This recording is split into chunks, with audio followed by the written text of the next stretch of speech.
नमस्कार दर्शक बंधु जय जगन्नाथ। तेबे मार्च पहिलारू बदली जीव एही सब नियम। तेबे फेब्रुआरी मास शेष होबाकू जाउची एवं मार्च मास आरंभ होबाकू जाउची। तेबे नुआ मास आरंभरू अनेक नियम परिवर्तन हुए।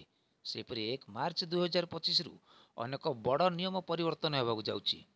तेबे एही नियम परिवर्तन आपनक पॉकेट को प्रभावित करि पारे। तेबे आसंतु जानिबा केउ केउ नियम रे परिवर्तन होबाकू जाउची एवं एहा आपनक जीवन को किपरि प्रभावित करिवो।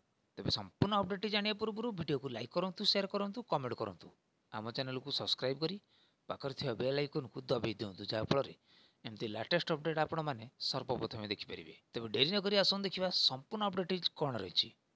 तेबे स्थायी जमा उपरे आसीछि बड़ परिवर्तन। जदि आपण मध्य सेही लोकक मध्यरु जणे जेउ माने निजर कठिन परिश्रमर टंका को सुरक्षित रखिया पई फिक्स्ड डिपॉजिट एफडी रे निवेश करिथांती। तेबे एही खबर आपण पई बहुत गुरुत्वपूर्ण। मार्च 2025 ठारू बैंक एफडी रो नियम रे किछि बड़ परिवर्तन करा जायछि। एही नूतन नियम गुडी को केवल आपनक रिटर्न को प्रभावित करि परिबो नाही, बरং आपनकर टिकस एवं उठाण पद्धति को मध्य प्रभावित करि परिबो।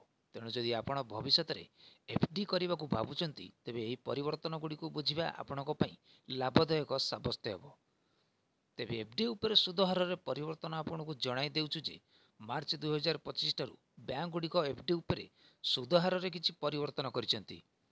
सुध हार बढ़िबारे किंबा कमिबारे एबे बैंक गुडिक सेमानकर व्यक्ति आवश्यकता अनुसार सुध हार रे परिवर्तन करि परिबे। तेबे क्षुद्र निवेशक ऊपर प्रभाव विशेष करी जे माने 5 वर्ष किंबा ताठारू कम समय पई एफडी करिसेंती नूतन हार सेमानकु प्रभावित करि पारे। क्षुद्र निवेशक ऊपर प्रभाव जे माने 5 वर्ष किंबा ताठारू कम समय पई एफडी करिसेंती नूतन हार सेमानकु प्रभावित करि पारे। तेबे सेहीपरि एलपीजी मूल्यर बड़ परिवर्तन होइछि। तेल कंपानी गुडी को प्रति मासर प्रथम तारिख रे एलपीजी मूल्य अपडेट करिसेंती।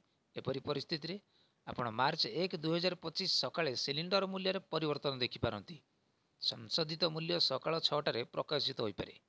तेबे सेहीपरि एटीएफ एवं सीएनजी पीएनजी रे दर वृद्धि आपनको जणाई देउछि जे प्रति मासर 1 तारिख रे तेल कंपानी गुडी को विमान ईंधन अर्थात एयर टरबाइन फुएल एटीएफ एवं सीएनजी पीएनजी रो मूल्य मध्य परिवर्तन करिथांती।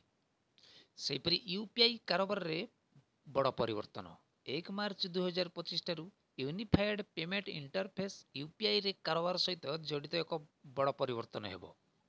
भारतीय बीमा नियामक एवं विकास प्राधिकरण नूतन नियम अनुसार उपभोक्ता मानक पई यूपीआई माध्यम रे बीमा प्रीमियम पैठ करबा सहज हेबो।